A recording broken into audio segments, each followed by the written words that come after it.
All right. We're going to go ahead and kick off today's AMA. As you probably notice, we don't have a few people that we normally do have. Fox is still traveling, and Beetle Dude is actually also traveling with the family at the moment. So Fox might jump in. Don't know. Beetle, I don't think we'll get. Dreamer is on a call right now that he could only schedule now, but he's hoping to wrap that up and join us, so we might get him a little bit later as well. But for the time being, you get us.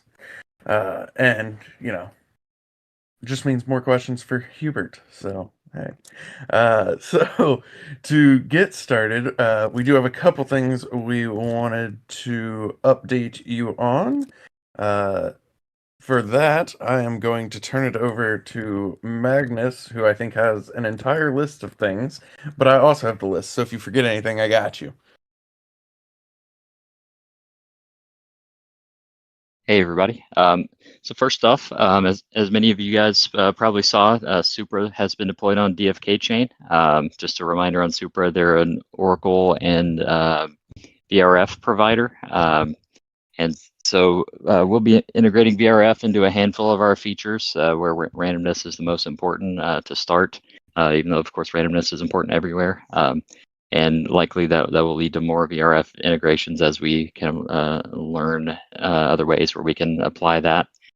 This will allow transactions that are that typically require a start and complete transaction to be boiled down to one user submitted start transaction, and then it will be fulfilled a few blocks later by the Supra Oracle. They'll then publish those results to the chain, and then we're currently working on the integration pieces. It's a little tricky because the API and the front end have to somehow get that data from from the chain once it's been submitted, which is a little different than the current setup. But yep, making some progress there, and very excited to be a partner with Supra on that particular piece. And in other news, there was a bug with power-ups.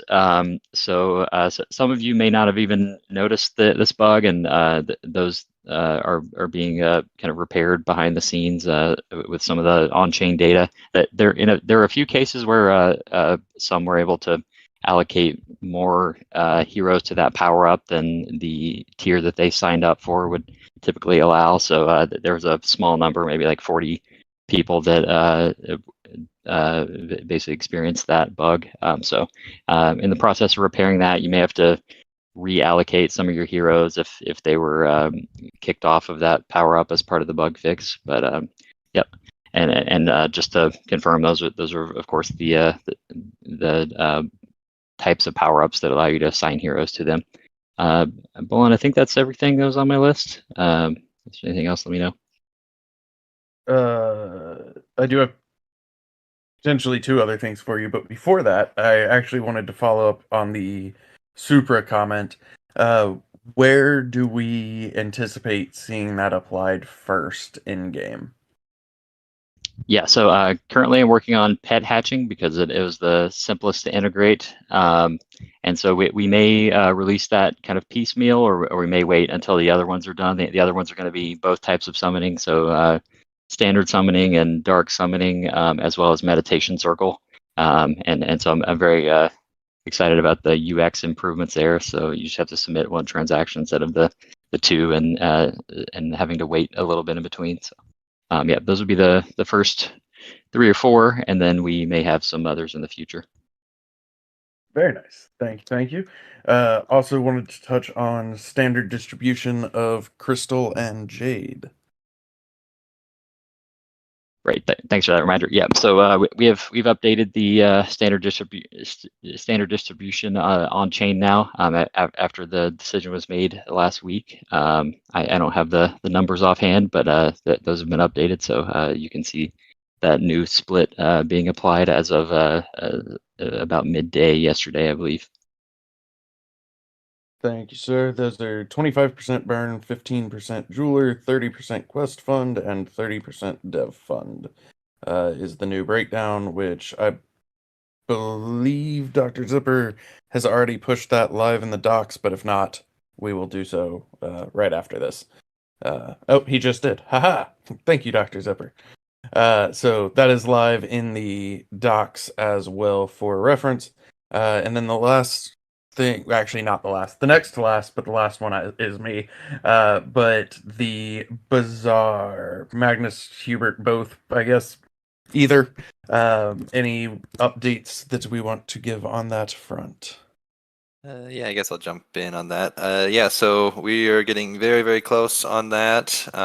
We keep finding like little small bugs and a couple things that just needed to be resolved before we would consider it ready for release. But just wrapping all those up at the moment, and we're still hopeful that nothing else will come up at this point. I think we've gone through it the pretty like the finest of teeth combs at this point. So feeling pretty good. It's working really well, and yeah, excited to get that out for you guys. Thank you. All I could picture there was the Spaceballs scene where he tells Dark Helmet tells him to comb the desert. All right, and then one last update before we go into questions. If you have not seen already, it's because you weren't paying attention, but that's okay. We did announce today our partnership with Swipelux. Swipelux is a fiat to crypto on-ramp provider. So we're really excited about that partnership. We'll have that integration coming in-game in the coming weeks.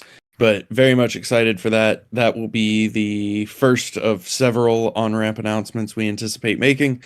But it's another large step in the process of smoothing out the onboarding flow and making it easy for people to access DeFi Kingdoms. So super excited for that. Big shout out to Swipelux. They have been awesome to work with so far, and I know they will continue to be awesome to work with. They will be supporting both Jewel and Crystal directly to DFK Chain. There are plans to integrate them with Klaytn as well down the road, but it will be that much easier for users to hop straight into DFK Chain. And when you look at all of it coming together, you get social sign-on and automated wallet creation with Halliday, which if you didn't see the office hours with Styx intern with Halliday last night, you should check that out also. So you have social sign-in and automated wallet creation, and then you have on-ramp. We're also working on in-game tutorials. So really just changing that entire onboarding flow to be a lot easier and a lot more user-friendly for folks who are interested in checking us out. So very much excited for all of that. Swipelux, like I said, has been great so far, and looking forward to continuing that relationship. All right. And with that, let's do some questions. So, we have a question for the second best dad.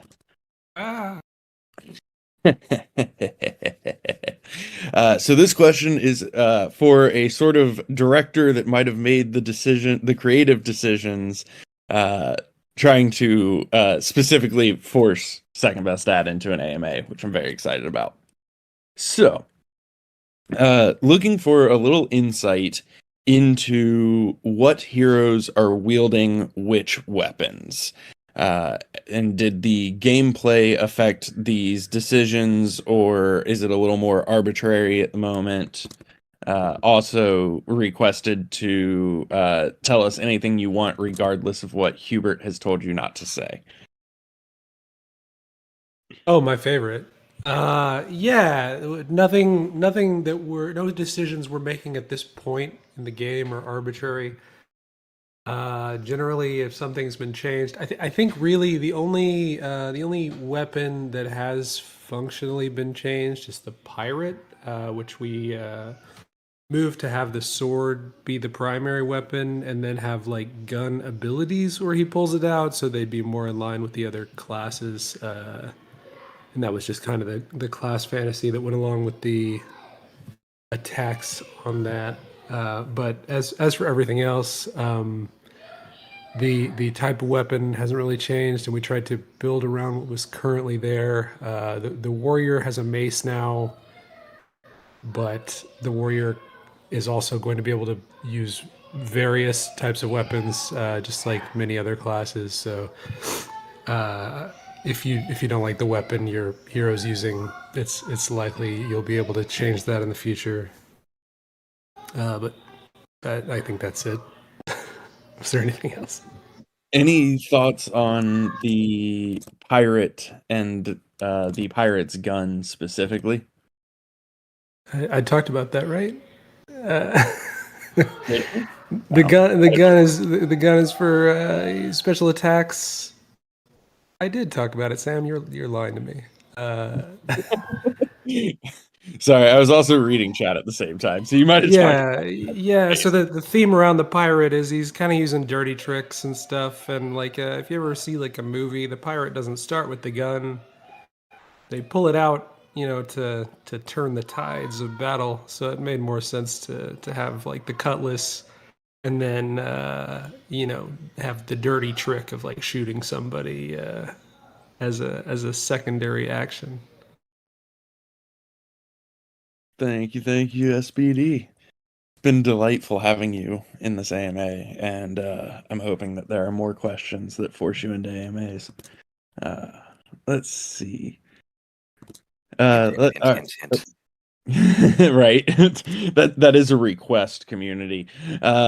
So next question is a Hubert question. Any particular reason for the design around the timer on pet food rather than letting them be fed at any time for a top up? Yeah, so I mean, I guess the general idea there was to kind of have like a check-in mechanic where it's not completely automated. You do have to take care of your pets and whatnot. It's just a little bit of in most games, things like that are things you gotta either do or you don't, and if you don't, you kind of lose the benefit. So that was the idea. It could potentially be changed in the future to like if it's a top up idea where it still has the max but you could feed earlier. I think maybe that's something that could be done. But I guess another concern was just to like load them up on food so that they have like months of fed time kind of thing was not really a desired design approach. So I'll take that into consideration though. Makes sense. Let's see. The next question, let's see. I'm actually going to, I guess, kick off, but others are, of course, welcome to chime in, which is basically talking about our future vision for governance and how we want it to be utilized. I'll just say this is something that we talk about pretty regularly. We want it to be pretty heavily utilized. There is kind of a line there, and the line also has a gray area of like what is up for governance decision making and what is not. Historically, the way that we have approached that is if it is like game specific, it is not up for governance because game design by committee, by governance, it will never have a game. But anything ecosystem impacting, like what pools are available in the gardens, that kind of thing, has been done via governance. Obviously, that gray area is where we see some crossover, like the RFC that we did on summoning cooldowns, where it is gameplay, but it also impacts the ecosystem and existing assets. So we kind of walk that line on that one. But that's kind of where we view the difference in governance is if it's the game design that belongs to currently Kingdom Studios because Kingdom Studios is contracted to make the game. If it's more about the ecosystem and the like external aspect, it's more governable. But beyond that, what we would like to see is get to a point to where it is easier for community members to bring forth governance proposals. Obviously, that system is not in place right now, so it's a little more of a manual process of, posting in Discord or posting on the talk site, getting support for that idea, so that we can review it and then, kind of go from there. So it is definitely a little more manual right now than how we envision it in the future. But that is where we want it to be, is where it's a lot easier for community members to bring forward proposals that they would like to see. Anybody have anything they want to add to that? Nope, I think that was pretty well covered for me. All right. Sweet. So next question, which actually also mentions governance, interestingly enough. So it seems like people's views are shifting on the question of the size of the hero population. But there's a debate about, more burn or more control. The question mentions potentially deciding that via governance, but also with like options that could specifically be implemented. So Hubert, you want to kick that off, I guess? Okay, yeah, sure. Yeah, so like as Bolin just said, one thing that we want to avoid is like designed by committee or designed by governance. So having a vote on whether or not we should have more burn mechanics, I don't think is something that we would support doing. But I can definitely say that we have been talking about burn mechanics for heroes and whatnot. It's more a matter of just bandwidth, and if we work on hero burn mechanics, then we have to delay other things. So right now, it's we're more focused on the combat engine and getting that defined further and ready to go, so we can use it in the game. So yeah, if we went and switched gears to doing a burn mechanic instead, that would result in just a delay on everything else. So it is always a question of priorities. That is not something that we are forgetting. It is something that like I can say that there's at least a little bit of background work going on some of the ideas that we have for that. As far as like another governance vote for like changing summoning in some way, either with like cost changes or cooldown timer changes, or a mixture of both. Having a vote with options, I guess I guess last time when we did the vote for the cooldowns, we didn't provide any options. It wasn't RFC. It was meant to just gauge the community's willingness to have us even pursue something like that. It's like if we have options, that does mean that we need to spend time, analyzing and designing and coming up with what we think are good solutions. And again, that's a matter of bandwidth and time. So rather than spend time doing that in advance, we wanted to make sure that first the community was even open to the idea. Otherwise, it's kind of a waste of our time, right? So we could have been a little bit better at communicating our stances, I think, before that vote happened, which, so maybe since then, some of the things that we've discussed have changed people's minds. And, if we do want, if the community really does support us pursuing that further and coming up with some options, I think what we'd recommend is go to the talk site and, get a lot of support for that specific thing, and then we could come up with an RFC. Maybe we could come up with some loose options that wouldn't take too long to do, and then if there's enough support for those, then we'd have like an actual governance vote that would be binding, that would either be like a yes no on a specific option, or provide multiple options, or a nothing change option kind of thing. And yeah, Bolin, I think you might have had a few other things you wanted to add, but maybe I covered it all. You covered like 98% of it, so I'm just going to add a little bit, but especially highlighting the last part that you mentioned, because I do think that was something that led to some confusion with the RFC. Was it even like, let's say we did it again, right? We have some loose options. We aren't trying to get to a point where it's okay. Y'all said you were open to this option. So we've made that option into these two options, and you have to pick one of those. Like our goal was always to have an option presented with a choice of yes or no to that option. So I think that was some confusion around that RFC also was, well, if we say yes, we're open to it, then we're not going to have a chance to say no. We're going to have to pick an option that's presented. And that was definitely not our intent, and wouldn't be our intent. So even if it's something where, some loose options are presented and you say, yeah, I could be open to that, being open to it does not mean that you will have to do it. You would still have that option to turn it down, say no. But to Hubert's point, the last RFC was that the majority of people were not interested in pursuing those options. Opinions change, stances change. That's absolutely accurate. But if it's something that people are starting to want to see more action on, then yeah, bring it to us. Post it on the talk site, get support for it.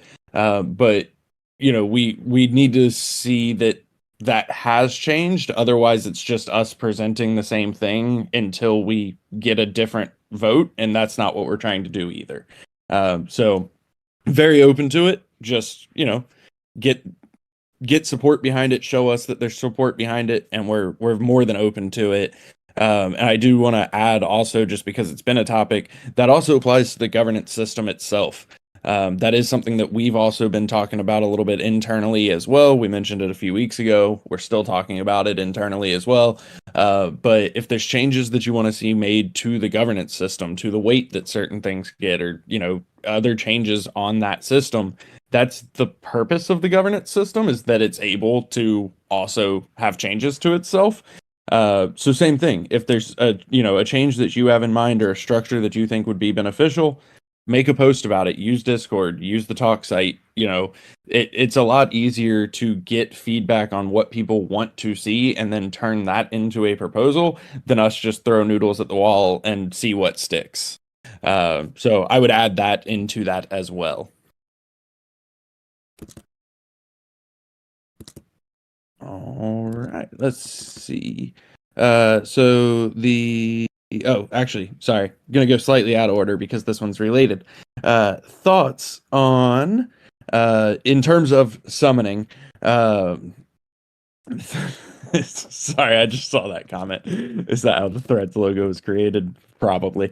So, in terms of summoning, thoughts on two different ideas. I'm going to give them one at a time. The first one is introducing a failed option for summoning, where there's actually a chance to get nothing from summoning and fail to bring a hero back from the inner grove. The suggested chance is 0.42069%. But Hubert, thoughts on having a failed option for summoning? Yeah, I'd be interested to see, what kind of math went into that percentage there. It's a pretty fancy number. Yeah, I think for a failed option for summoning, I'm not really inclined to an idea like that. I mean, it certainly could be done, but with heroes besides Gen Zeros, they have a limited number of summons, so I think that would be, depending on how we did it, it would either be like very impactful and kind of painful for the user, or like just kind of a joke thing where you just get a critical fail and feel bad. So it's not something that I think I support, but it's an interesting idea. And we've summoned the fox. Hey guys, sorry to pop in halfway through the AMA. No, you're fine. Welcome. But yeah, here I am. Let's see, Hubert, the second part of that question was a hero recycling option where players burn like a minimum number of heroes and they can get like a loot box of sorts, a random reward.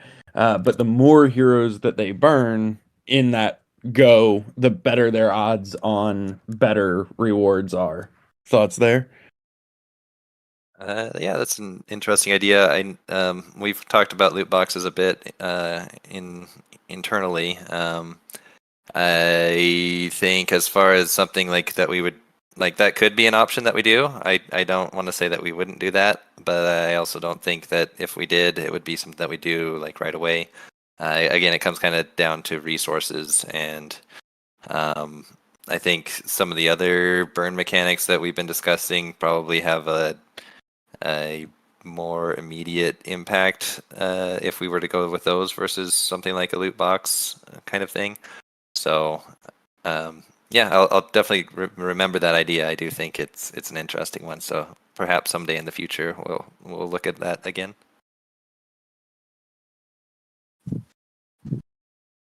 Awesome. Thank you, sir. Let's see. So there is a question that's kind of a Hubert Beetle crossover, so I'm going to save that one for when we have them both here to weigh in on it. But there is another one. What Web3 game projects are the team most inspired by?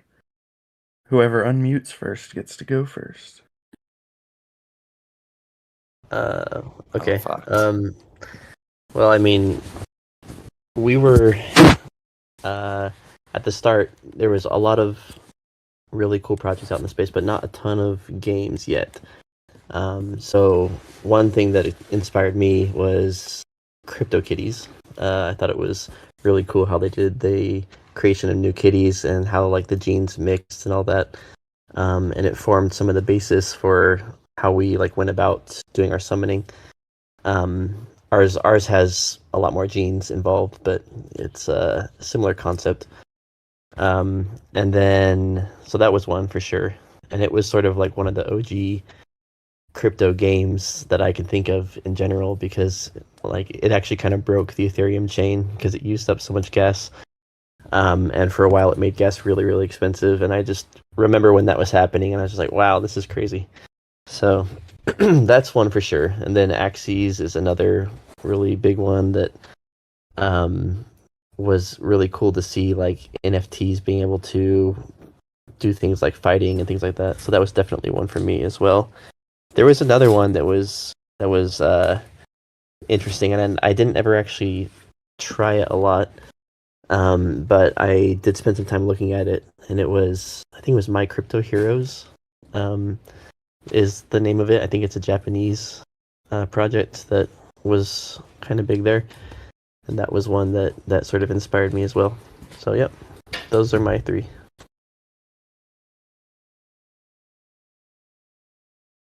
Let's see. So I guess I'll jump in here. My answer is kind of more of a one where I guess I'm inspired to make, work on DFK and try to make it the best that I can. I haven't really been spending much time looking at other projects per se. But as game director, my desire is to make something that is fun and innovative in this Web3 space, and I think what we've been doing has been very much that. We're doing, I think, a lot more than what other projects do in terms of like the number of smart contracts, the way we interact with things, the way we do, cross-chain content and whatnot. I think we're always kind of pushing boundaries, and for me, that's what's inspiring is to push our own boundaries. So I honestly don't really look at other projects. I really haven't looked at any other than just what I've been told. So kind of a non-answer, but that's kind of where I stand on that. I can jump in here. I've got a couple that I've been impressed with. They're more on the Ethereum side of things, and I guess that leads to like Polygon as well. But the first of those is Avagachi. They basically pioneered the Diamond standard, which I'm very impressed with, and we've started using more and more in our own smart contract repos. And they've also got some cool kind of like the ability for NFTs to hold other NFTs, and I think they've turned those into kind of ERC standards as well. So they're constantly pumping out new ERCs and new ways to equip different things or add utility to NFTs. The other one would be Dark Forest. They're I guess less of a traditional type of game, but they basically use zero knowledge technology to hide things on chain, and so you're kind of like exploring this forest, and you don't really know kind of what's around the corner. and they also use the diamond pattern as well. So I was kind of impressed from a technical sense from those two, and they're kind of like I guess more plugged into the Ethereum ecosystem. But I would be curious to kind of dig in a little more to the ZK side of things that Dark Forest is using, because there's some interesting stuff there. I've got a dumb answer. As a dumb, I feel like the ecosystem that we're building is very deep and entangled in a way that other Web3 games, really, they're either not pursuing or they are, but they're not anywhere close yet. I mean, we're gamers before all this, and inspired by stuff like Final Fantasy, Ogre Battle, Ultima, Diablo, stuff like that. We want to bring all those really good feelings into the Web3 space, and that's what gets me excited. Nerds first. But yeah, I mean, for what it's worth, I'm kind of on the same page of Hubert. I just don't follow as many other games, to be honest. There's we're building a very different style from really anything else I've seen, and so I don't follow a whole lot of them. That said, I have obviously heard a lot about Afgachi and what they're working on, which sounds pretty cool as well. So let's see. Actually, we have Frisky Fox. Frisky Fox, any news / thoughts on Duel Season 5? I know you spoke about it last week. Any updates? Yeah, can you hear me? Okay, Yeah. I think so. Yeah, it's coming along. We've been sort of like zeroing in on exactly how we want the mechanics to work for this new feature. There's just a lot of little nuances that we've spent hours kind of talking about internally. We spent some time yesterday on that. Wait, I think it was yesterday. I don't know. And so that is really something that I'm really excited for, honestly. Like I'm just about to the point where I can start on some of the front end things for that, because I'm trying to do both a little bit of the front end and the back end for this one, so we can progress it faster. But time will tell if that's actually faster, because I'm not near as good as Beetlejuice typical. But that is coming along. I kind of feel like last week we kind of spoiled the actual big feature a little bit. So most people probably have a good idea of what it is, or at least an idea of how it might work. But I think there's going to be some really cool surprises from a lot of it on how exactly it will actually function in the game. Because trying to balance it within this world of like crypto and all of the nuances that come with that is interesting in a way that other games don't have to really think about, but it also gives rise to some really cool ways to balance it and have like the mechanics interplay with it. So I know it's all kind of big, but I'll just say I'm more excited about this than I've been about things in a while. So it's just really fun to build, and I'm really excited to see how it will play out amongst the players once it launches. So that's what I'll say for now. Thank you. Thank you. Let's see. I think we have talked about this before, but it's been a little bit. Hubert, thoughts on future mining quests as token mining starts to phase out over time? Yeah, sure. Yeah, so right, as these tokens are being unlocked, the Crystal and Jade tokens, yeah, the token mining quest is going to eventually become obsolete once all unlocking is complete. So that leaves only gold mining at the moment. So as far as like plans for the future with that, we do have plans to have ore mining be a thing. We're trying to have that be timed closer to once crafting is underway. So it is a little bit of a ways out, but there may be time we may release it a little early and have some other uses for those ores in advance of that. But a little bit of time will tell. But that's kind of the general idea there, is that basically token mining would be replaced with ore mining, and that would provide materials for crafting weapons and armor and accessories and whatnot. Awesome. Let's see. Any plans to allow lower level heroes to catch up with higher level heroes in the future?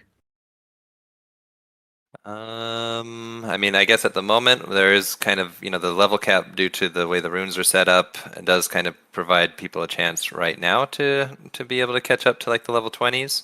But I think if we had some mechanics to like very quickly speed level, I think, well, we do have one with the dark summoning, so you could dark summon with higher level heroes and get that new hero up quickly. But that's kind of a little bit of an aside.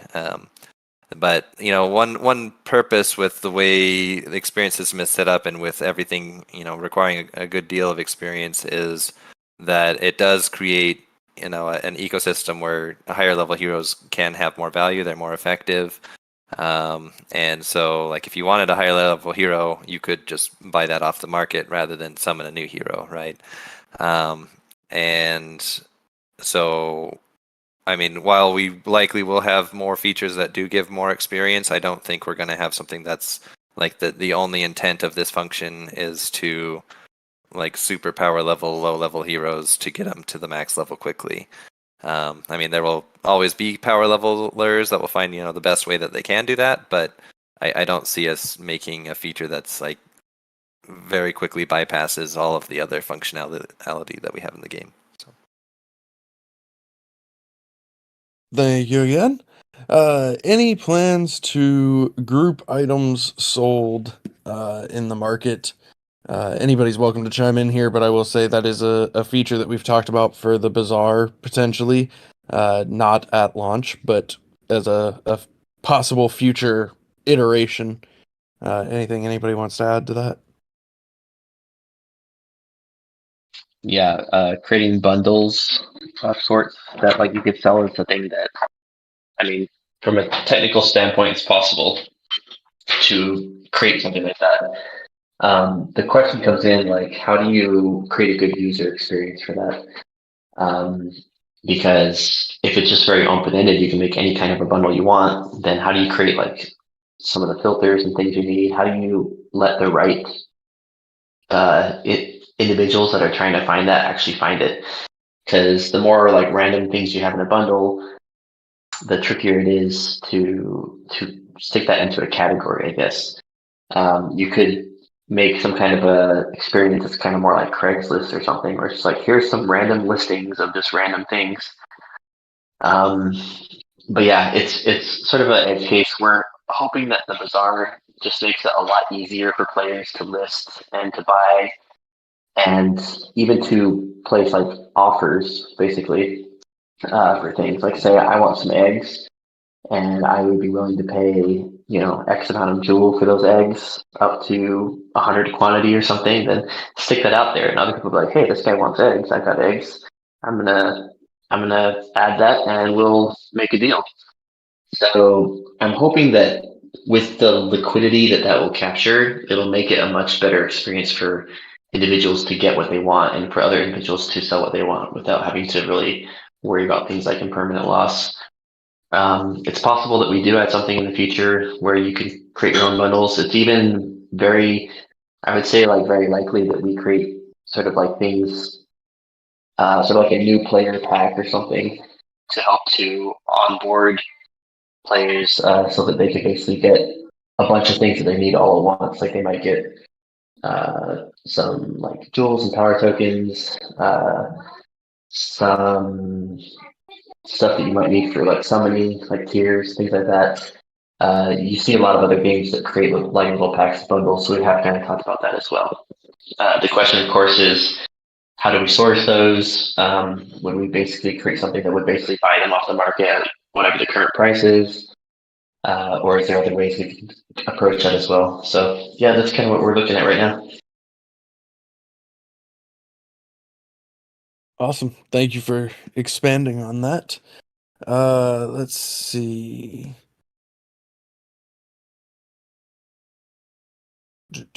Where'd we go?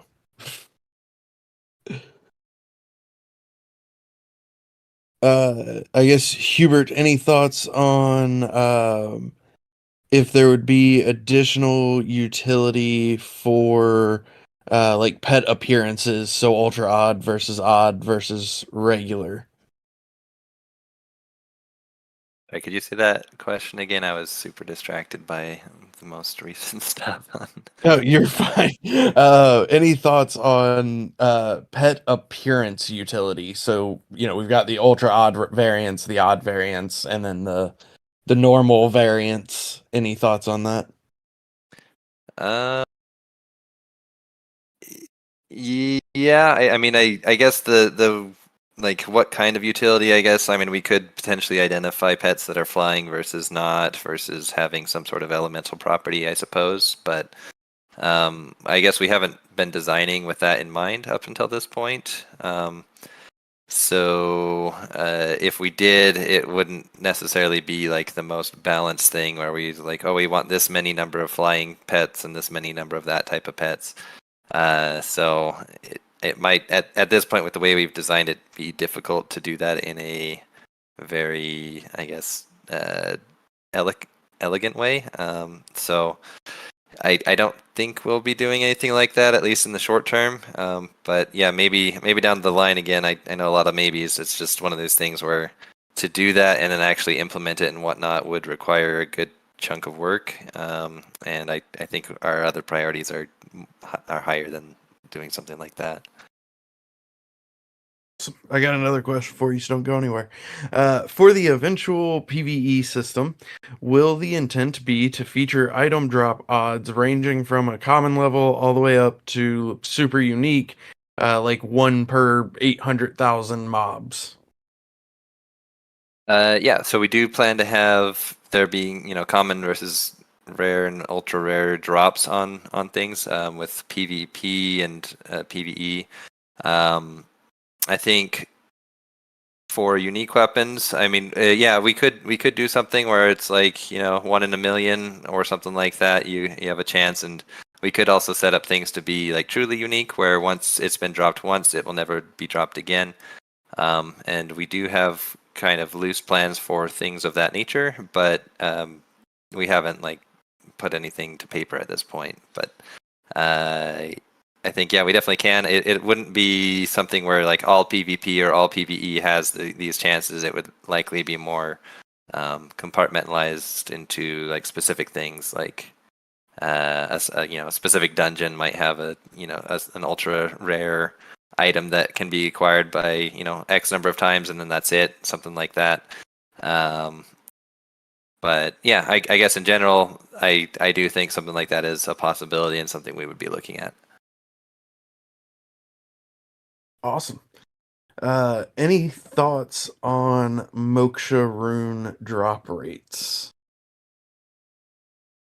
I think new features may have higher drop rates than what the current ones do. Increasing the current ones, I don't think will happen right away, if ever, maybe. But we may include other ways to get them with just future content, I guess. So,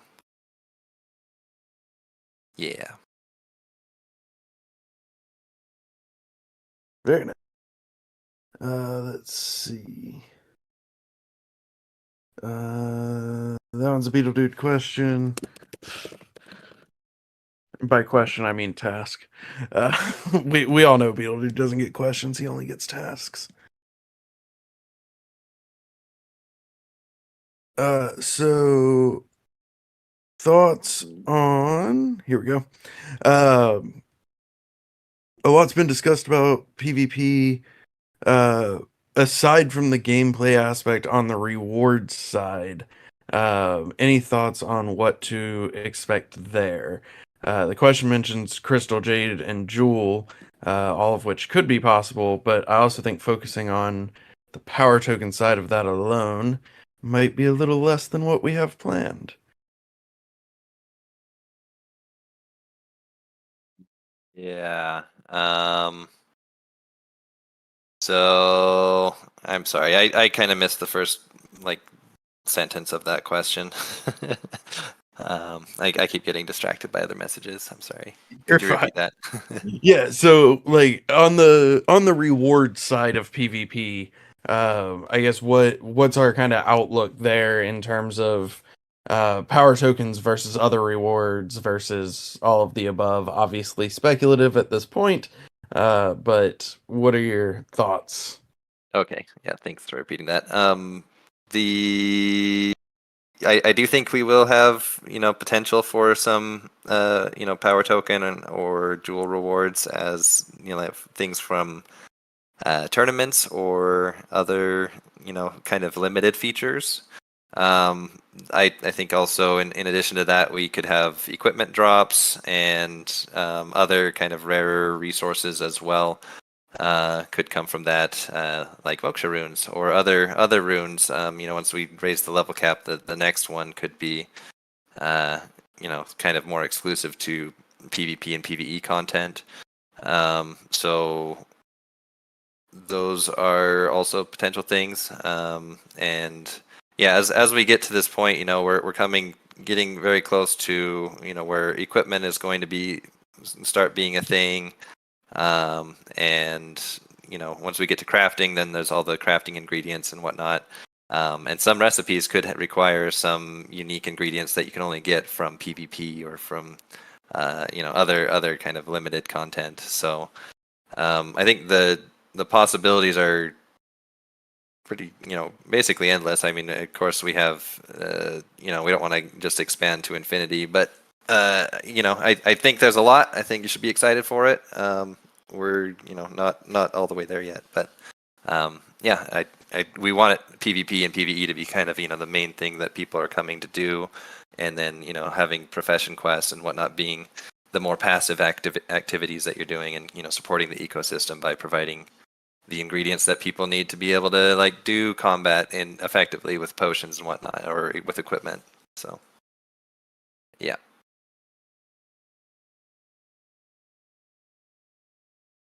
Awesome. Thank you much. Let's see. So,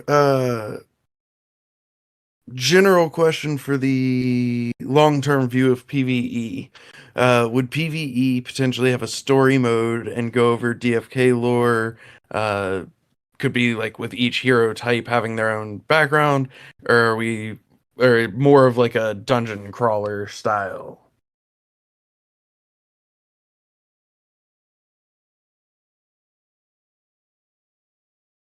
I was thinking.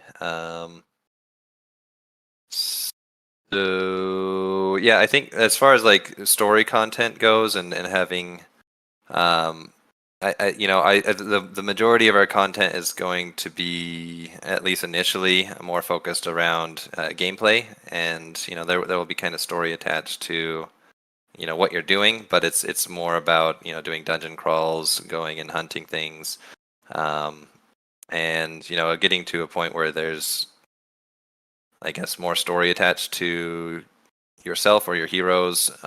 That would be something we'd maybe do once we kind of get a lot of our other systems refined and in place. So I don't know if that really answered the question all the way, but All good. Appreciate the insight. Yeah. I mean, I sort of think there'd be sort of like a RPG-ish element where you kind of work up towards harder and harder things. Not sure how that will actually come into fruition, but sort of like a progression story of sorts. right, yeah, the world and the growth of the world is kind of the main overarching story as players learn more and more about what's going on in the world. They get introduced to more of the good and evil elements within it as we expand the map, and do just get more and more content out there. So I guess for players now, that the story is the evolution of DFK and everything that goes on. And yeah, I think just in general story content, that there's a lot of work that goes into that, and I think we need to get to a point where we have a lot of systems up and running and chugging along, people participating, before we can start to divert resources into heavy main story content type of stuff. awesome. Yeah. A lot coming in the future for sure. Let's see. Thoughts on a name change service for in-game names, potentially a long cooldown or a fee, but general thoughts on that. Magnus, I know you've got some considerations there.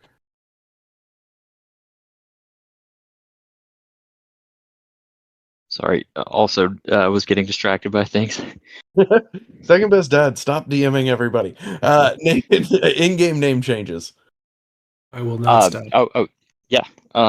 So the like underlying kind of framework for that has been available in the contracts for a while. I think we just need to set aside some time on the timeline to implement that. But that there are kind of like with everything you open up, there is the flip side to that of people. It's very hard to do like input validation on chain, and so it costs a lot of gas, and so it's difficult to prevent like people putting in like slightly different characters that might appear to be like someone from the team or some other community member, and so we've got to really make sure nobody's impersonating some other account or things like that. So it's kind of a challenge we've been looking at to make sure we're not using a ton of gas to do any kind of validation, and we need to check across both chains now since we're on DFK Chain and Klaytn. So even though it doesn't sound that complex, there are a lot of kind of edge cases we've been evaluating, but definitely seems feasible. It's just we want to make sure we're doing that in a way that we're not opening up players to get scammed or anything like that. Thank you. All right, so probably going to be the last question for this week, and then we can snag the rest next week. So, would Gen Zero heroes ever have utility in summoning things other than just new heroes? So I asked for a little clarification on this. So a little bit of background. There were two thoughts there. One was that potentially in raids, Gen Zeros could help summon certain or special bosses. And the other is just if we had any other ideas or plans to have other things than heroes come out of the portal.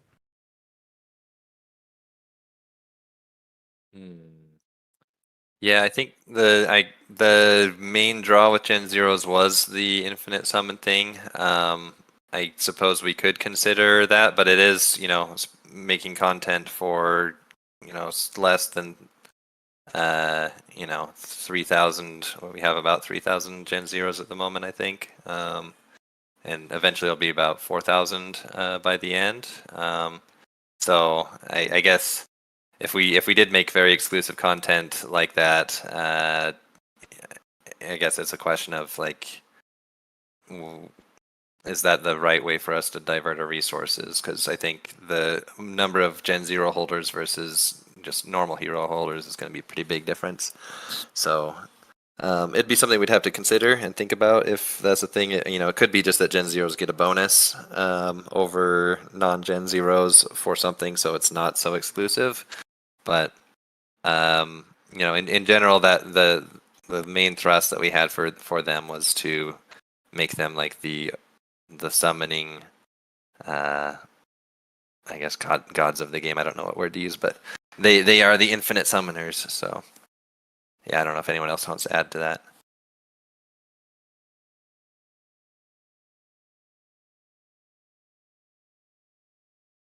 Awesome. No, I think that was a really good point about balancing, utility for Gen Zeros without building features that are exclusive to a too small part of the population. So it's always balancing there.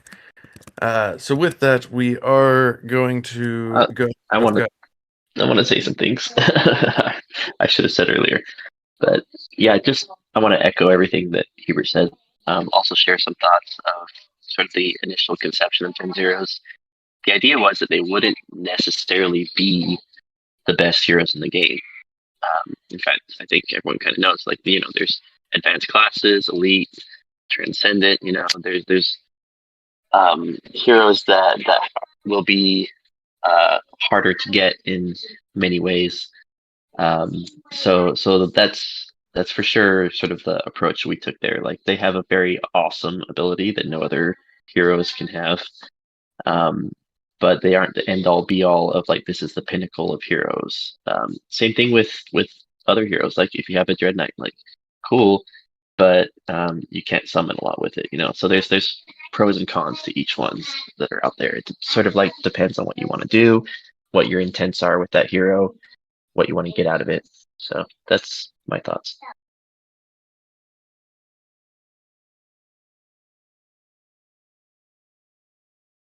Appreciate that, Vox. Thank you for the add-on. I definitely agree with that as well.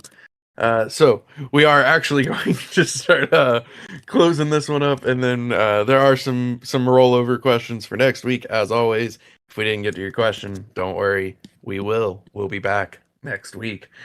Same bat time, same bat place, same bat channel. That might be copyrighted. Forget I said that. Anyway, so I did want to give a moment for anybody that wants to give any final thoughts. As always, thank you everybody who's up here. Thank you for everybody who's in the audience. Thank you to everybody who's submitting questions for us as well. We could not do these without questions, so thank you for bringing them to us. We're always here to answer. Don't ape into broken mechanics, and super excited about the Swipeflux partnership. Any last comments from anybody? I'm excited we announced the Swipeflux. I must have missed that because I only entered halfway, but yeah, I'm super excited about all of the onboarding things that are going on right now. We've got so many things that are really targeted towards acquiring new players that are not native already to crypto. Some of the more traditional gamer type players and just regular users. Because as we start to get more and more exposure, which we will, there's going to be a great need to just say like, let's lower the barriers for entry for just regular people. And that, in my mind, is going to be one of the biggest things that will happen for adoption for DFK in particular, but also just in general, like for things in the crypto world. I think that games have a very strong use case for onboarding people. You see it in every generation of things. Like I got interested in computer programming because of games. You know, I started playing games. Oh, it's fun, and then I would like learn more and more about it. And they'd be like, "Hey, I wanna like write scripts that can do things with these games." And then it's like, "Oh, I actually want to create my own games." And so it just grows from there. That's kind of how it will be with crypto for a lot of people too. They'll get into it because of the games. They'll stay because of other things as well. So, yep, that's it for me. Super excited, super bullish about the onboarding things. Thank you. Thank you. And yeah, sorry, I think you did miss the Swipeflux part, but hey, now you know. Awesome. Well, and if there are no other closing comments from anybody, I'm going to nominate Second Best Dad to bullish us because he never joins us on stage. Sorry, I wasn't listening. What do you want? Hubert was messaging me. No. Yeah, I'm not a word guy, so bullish. Bullish. Bullish. Malish. Second Best Dad, Bullish. an image guy, no words.